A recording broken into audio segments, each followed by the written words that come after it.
د شریعت غږ راډیو درنو قدرمنو او زړه ته راتېر اورېدونکو سلامونه، نیکې هیلې او پیرزوینې مې ومنئ.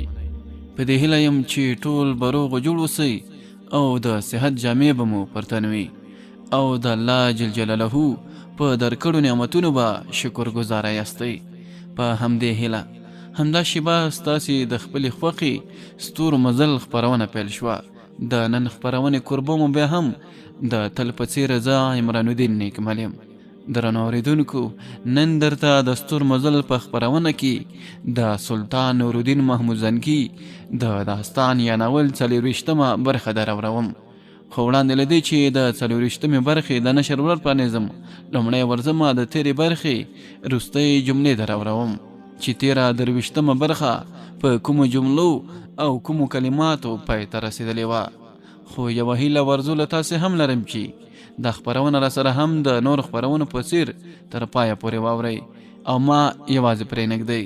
درنو اورېدونکو، تاسې د سلطان نورالدین محمود زنګي د داستان یا ناول په تېره 23مه برخه کې اورېدلي و چې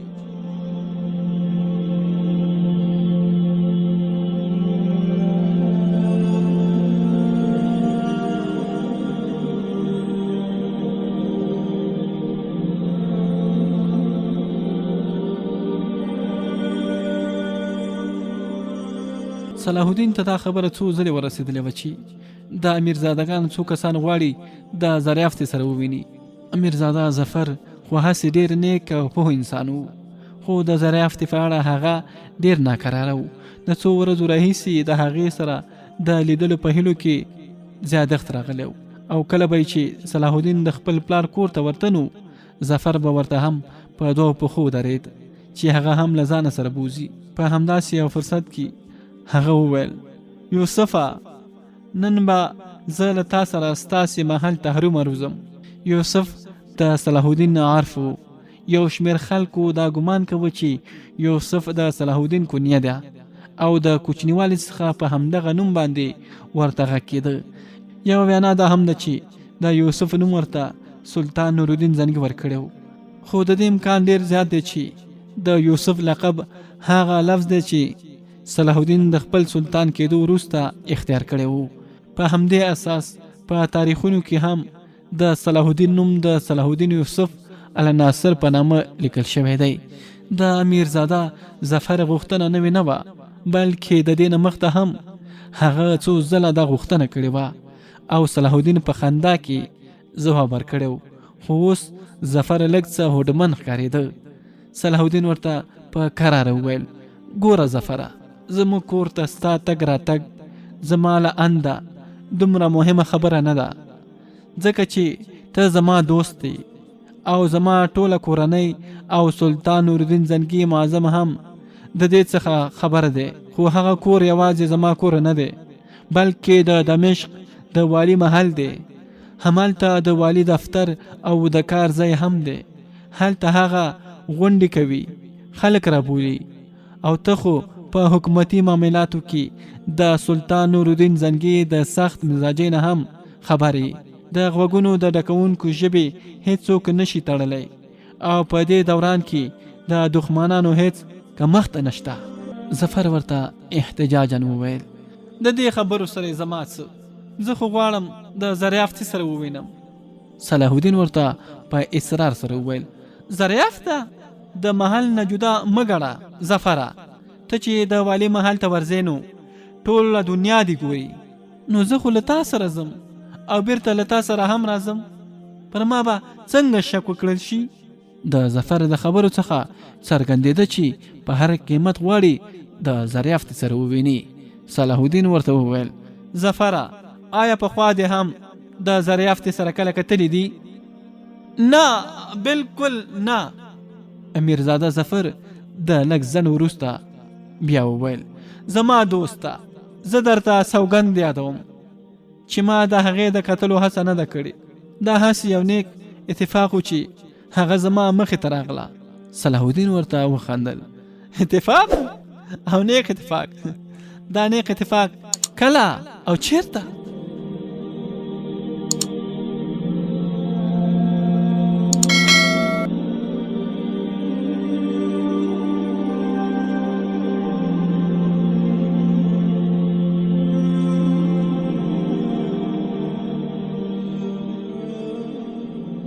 درنو اوریدونکو، تاسې واورېدل چې 13 برخه په کومو جملو پای ته رسېدلې وه. 24 برخې ته له دې جملې څخه دوام ورکوو.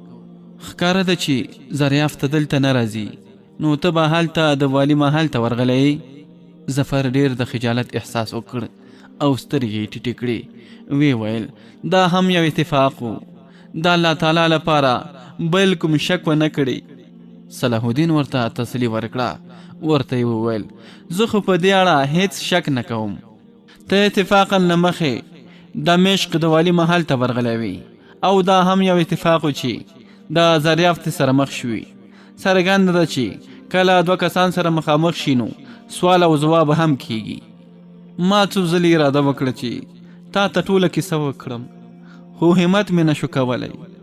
ته خو دومره بې زړه نه معلومېږي او بیا د دوستانو ترمنځ پرده نه وي. صلاح الدین اندېښمن شانتې شو. راته ووایه ته کله تللی وې او ستاسو ترمنځ څه خبرې شوي دي؟ امیرزاده ظفر ورته وویل زه به له تا څخه هیڅ پټ نه کړم. صلاح الدینه، یو ورځ کله چې ته خپل کور ته تللی وې، زه دلته ځان ته ناستې ستومانه کړم. ما هغه وخت ستا په اړه فکر کاوه. د تللو په وخت کې چې ما تا ته د هیلو نه په کومو ډکو سترګو کتلي وو، هغه به تا ته یاد نه وي، خو زه به هغه شیبې ټول عمر هم هیر نه کړم. زه پر تا باندې ډېر په قهر وم او په دې باوري وم چې ته به ما د دغه پیغلې سره ملاقات نه کړې چې د راتلونکي په اړه وړاندوینه کوي. ما د هغې په اړه ډېر څه اورېدلي او زه د خپل راتلونکي حال د اورېدو په اړه ډېر ناقراره وم. صلاح الدین هغه تم کړ او ورته وویل ظفره، د قطع کلامۍ په اړه بخښنه غواړم. دا صحیح ده چې زریافت به د څو خبرو په اړه وړاندوینه کړې وي او هغه به هماغسې ختلي وي، خو زه دا ټول هر څه هسې یو اتفاقا ګڼم. زه اوس هم په هغو خبرو باور نه لرم. د زریافت سره ستا د نه مخامخ کولو یو علت هم همدا و. زه اندېښمن وم چې له تا سره د لیدلو په وخت کې به زریافت ستا په اړه هم یوه وړاندوینه وکړي، خو که چیرې هغه وړاندوینه صحیح ونه خیژي نو بیا به زما عزت او ستا د نورو دوستانو تر مخ پر ځمکه راپرېوځي او زه د دې ذلت د زغم لپاره تیاره نه وم. صحیح ده، تا په خپل ځای صحیح خبره وکړه.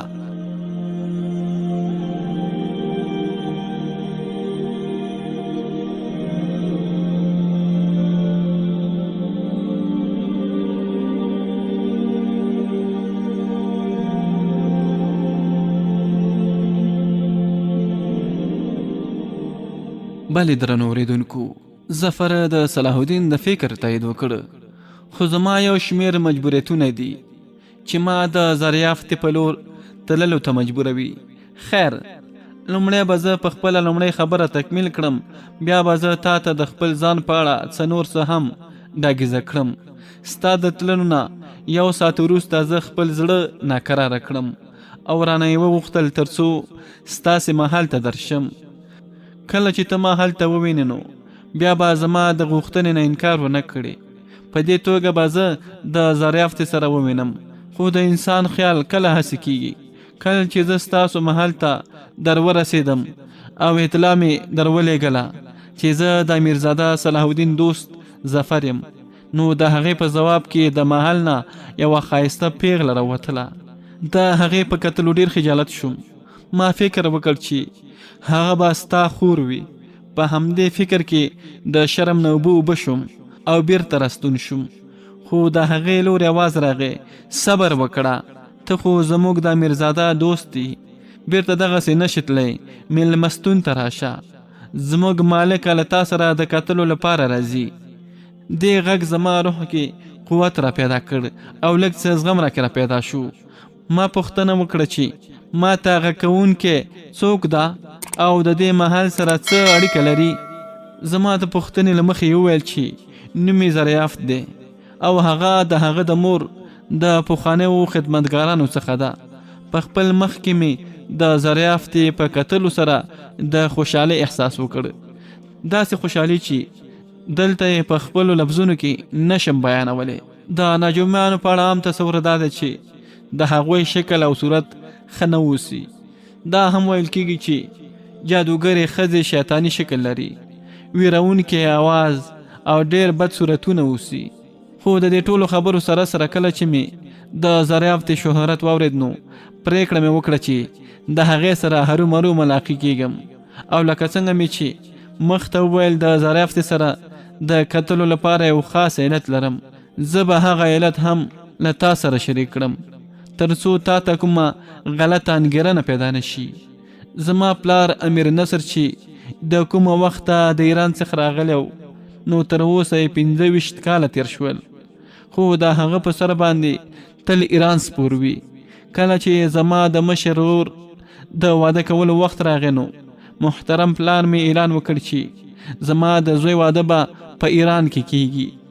ټول ورته بیا وویل چې که چیرې د ایرانیانو په کورنیو کې واده کول غواړي نو دلته په موصل، حلب او یا دمشق کې ګڼ شمېر ایرانیان آباد دي، د همغوی سره رشته جوړه کړه. خو هغه ضد کوي، نه د داسې پیغلې سره به رشته جوړوي چې هملته په ایران کې پیدا شوي او هملته په ایران کې اوسیږي. د هغه د همدې ضد تر مخه ټول وسله کېښوده. کله چې په ایران کې د واده خبره وشوه نو پلارجان ته اوس رخصت نه ورکول کېږي. بیا چې کله امیر اسدالدین شیرکو د سلطان نورالدین زنګي غوښتنه وکړه نو په ډېره ستونزمنه توګه ورته سلطان اجازه ورکړه.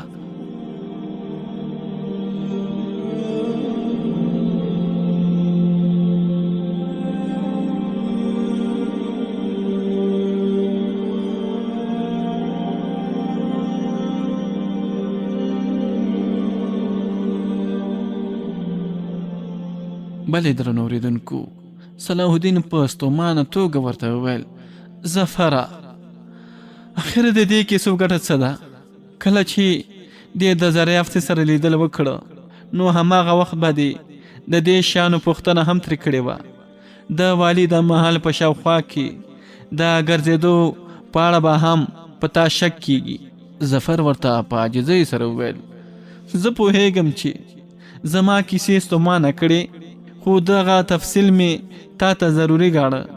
زه هیله من یم چې زما یو څو خبرې به نورې هم واورې.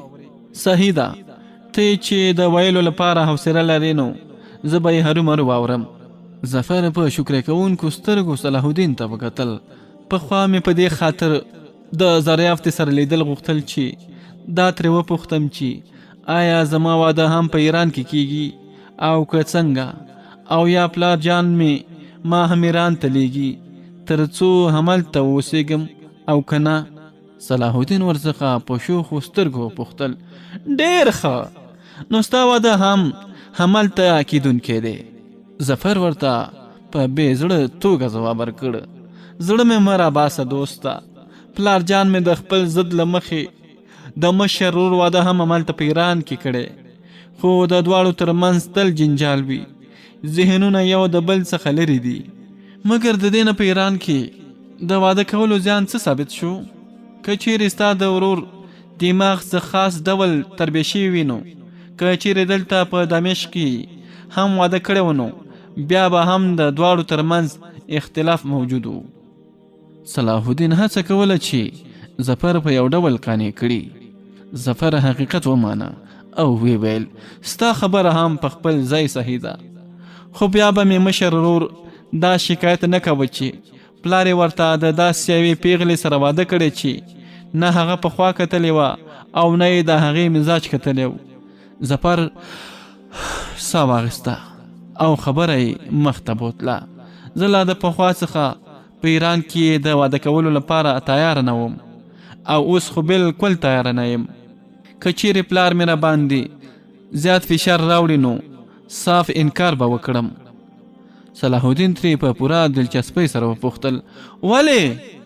اوس څه پېښ شوي دي؟ امیرزاده ظفر ورته په څرګنده توګه وویل: زه به په دمشق کې واده کوم. امیرزاده صلاح الدین ورته په غور سره وکتل: د دمشق څخه دی؟ مطلب څه دی؟ ظفر خپل سر لږ څه ټیټ کړ او وی ویل: د چا سره چې په دمشق کې واده کول غواړم هغه همدلته په دمشق کې اوسیږي.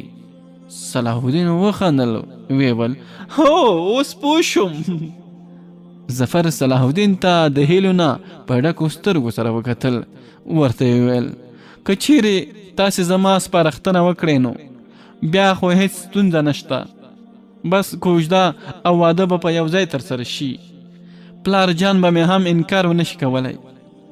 اوس نو ډېرې خبرې مه کوه، نو مې راته ښایه.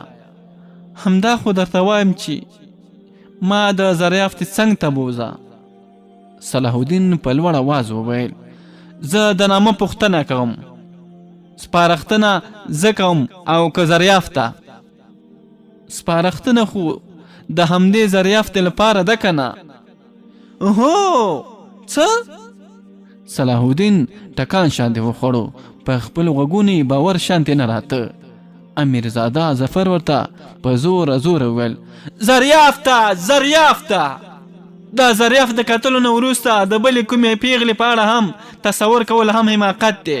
صلاح الدینه. د صلاح الدین په سترګو تیاره راغله. هغه کله هم زریافته د دغې زاویې څخه نه وه کتلې. بې له شکه چې هغه د غټو سترګو خاونده وه. مایانه قد یې درلود، خپاره او اوږده ویښتان، او صلاح الدین د هغه انځور خپلې مخې ته کړ. وی کتل چې رښتیا هم هغه یوه حسینه پیغله ده. صلاح الدین د ډېر سوچ او فکر وروسته وویل ته پوهېږې چې زریافته څوک ده؟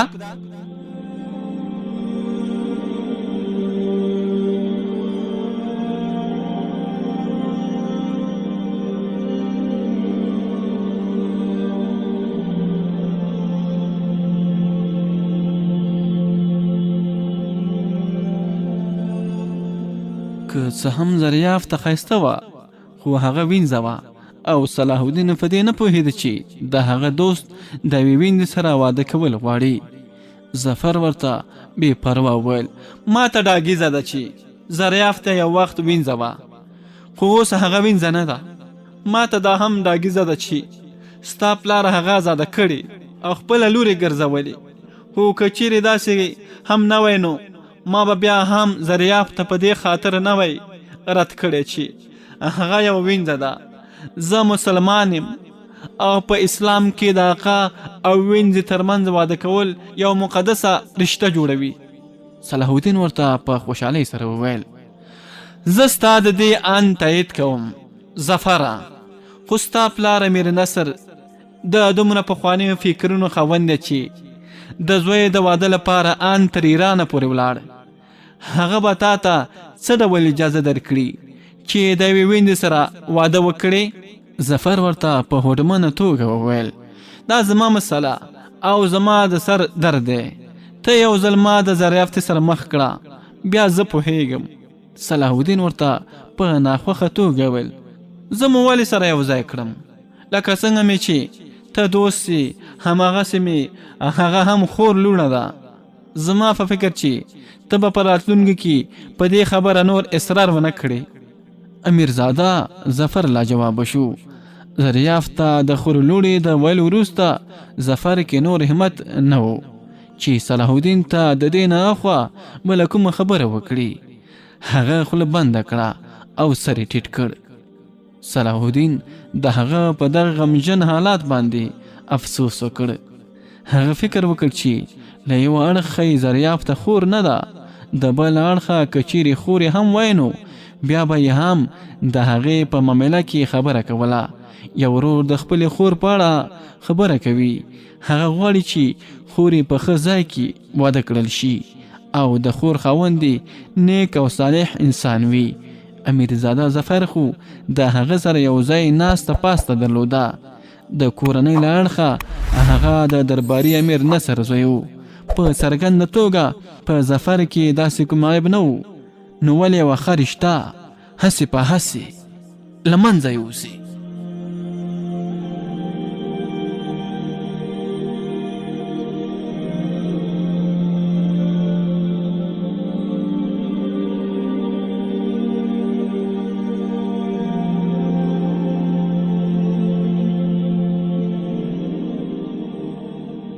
بلې درنو اورېدونکو، صلاح الدین ورته وویل ظفره له ما نه خفه شوې؟ په حقیقت کې تا په دې خبره فکر هم نه دی کړی چې زریافتې ته ستا په اړه کومه سپارښتنه نشم کولی. که چیرې مور و پلار ته مې څرګنده شي نو هغوی به څه وایي؟ ظفر په حوصلې سره وویل ما درته د سپارښتنې لپاره نه دی ویلي. زه ستا دوست یم او د والي محل ته هر وخت ورتلی شم. هغه ورځ چې ورغلی وم هم ډېر عزت مې شوی دی. نو که چیرې نن له تا سره ولاړ شم نو عزت به مې څو ځله زیات وکړل شي. اوهو نو بیا واده وکړه چې د زریافتې سره به کومه خبره نه کوې، هسې نه چې زما سر ښکته کړې. صلاح الدین د خپل ډاډ په خاطر د هغه نه ژمنه واخیستله. ظفر ورته په ډاډمنه توګه ویل ته خو کمال کوې دوسته، آیا ما ته ستا د عزت دومره خیال هم نشته؟ یقین وکړه چې ما ته به ستا د سپارښتنې هیڅ اړتیا هم پیدا نشي.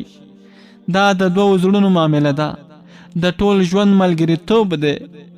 صلاح الدین ترې وپوښتل په دې لړ کې خو په هغه لومړنۍ کتنه کې څه خبره نه ده شوې؟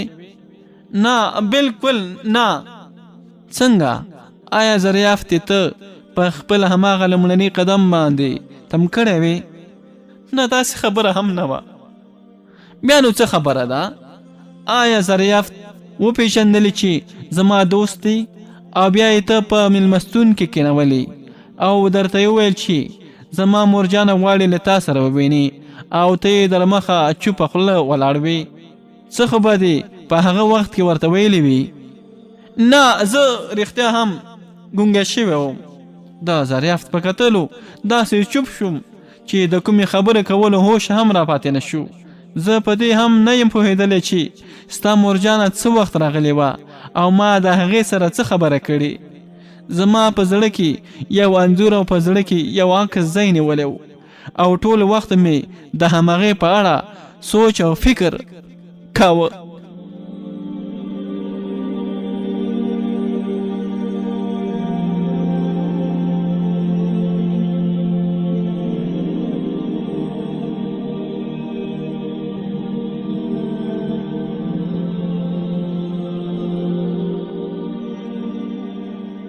صلاح الدین ورته د پوهېدو په خاطر وویل ښه بس صحیح ده، د دې نه زیات د عشق په اړه څه ویلو ته اړتیا نشته. زه خو دې له ځانه سره بیا یم خو نن به چوپ نه پاتې کېږي. هر څه چې ترې پوښتې نو وی پوښته ترې.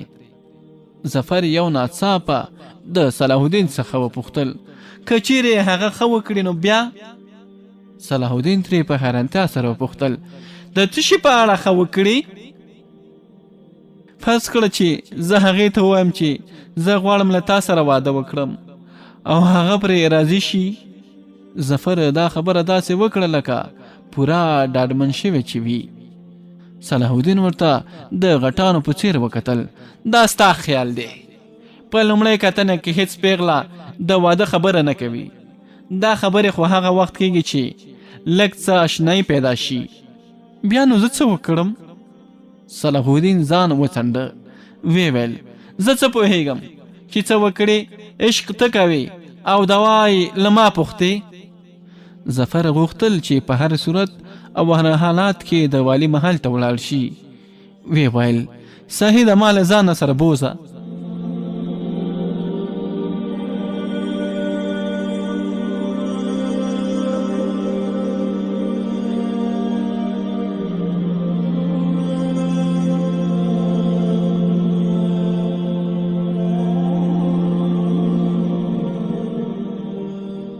زریافتې ته الله تعالی ښه ذهانت ورکړی او د دې ترڅنګ یو فن هم ورکړی و. ستوري پېژندنه او نور چې انسان یې د زیار او کوښښ وروسته ترلاسه کولی شي. ډېر انسانان شپې او ورځې زحمتونه ګالي بیا چیرې د دې فنونو خاوندان وګرځي. خو د خیافي پېژندل او وړاندوینې کول که څه هم یو علم دی، اما د دې سره سره یو شمېر خلکو ته په پیدایشي توګه ورکول شوی وي. زریافتې ته هم دا هنر په طبیعي توګه ورکړل شوی و. نه یې د چا نه زده کړه وکړې وه او نه یې کوم استاد درلود.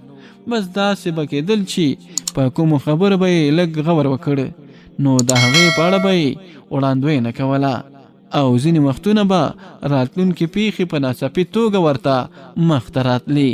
دې ته ایقا هم وایي او که چیرې ایقا ځواک زیات کړل شي نو د هغې پوهېدونکی بیا وړاندوینه کولی شي.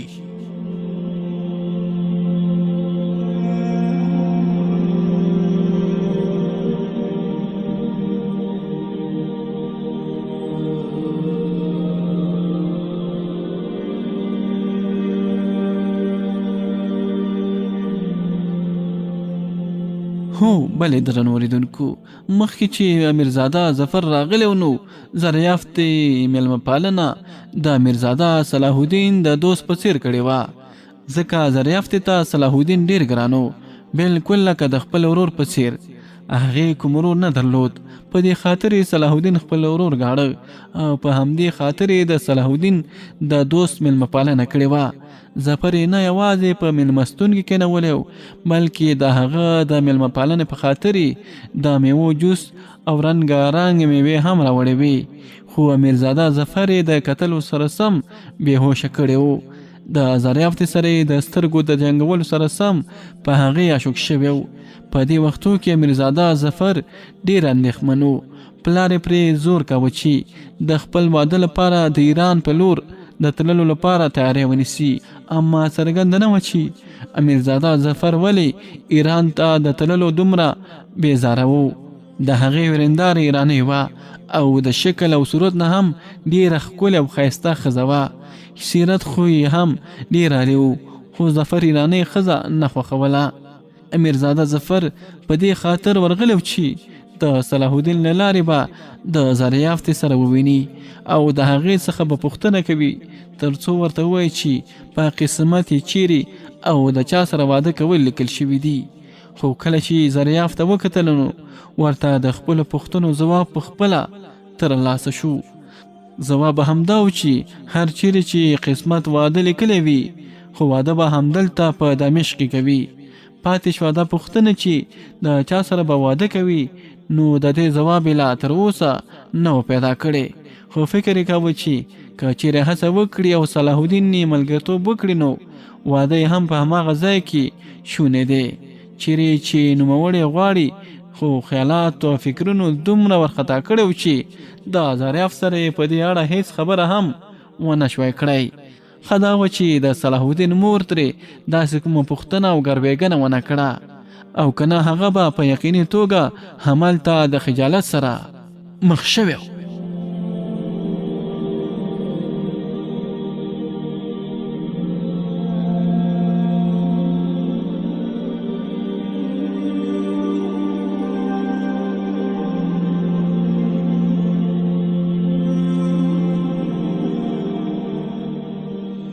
د شریعت غږ راډیو درنو قدرمنو او زړه ته راتېرو اورېدونکو، دا وه د سلطان نورالدین محمود زنګي د داستان یا ناول 40مه برخه. دا چې په راتلونکې برخه کې به له کومو پیښو او موضوعاتو سره مخ شو. آیا ظفر به زریافت ته ترلاسه کړي او که نه؟ دا او دې ته ورته پوښتنې به په راتلونکې 25مه برخه کې ځواب شي. په همدې ځای درنه زه عمران الدین نیکمل اجازه غواړم. تاسې چې هر چېرته هستئ خوشحاله او سوکاله ژوند ولرئ، خو موږ در سره هم په دعاو کې یاد ساتئ. الله مو مل، ښه وختونه ولرئ.